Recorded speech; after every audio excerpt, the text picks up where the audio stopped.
Want to drink hot milk in the morning? Aluminum cup, go directly into the microwave. IQ's thick coating isolates current and conducts heat safely. Pour in 2/3 cup of milk. Heat for 3 minutes first.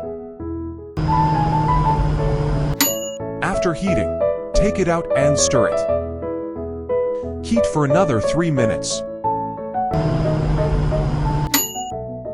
Look, now you can drink a cup of hot milk at 55 degrees centigrade to 65 degrees centigrade. Please note,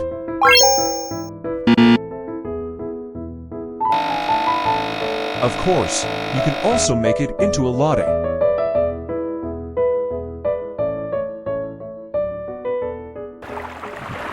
Contact us.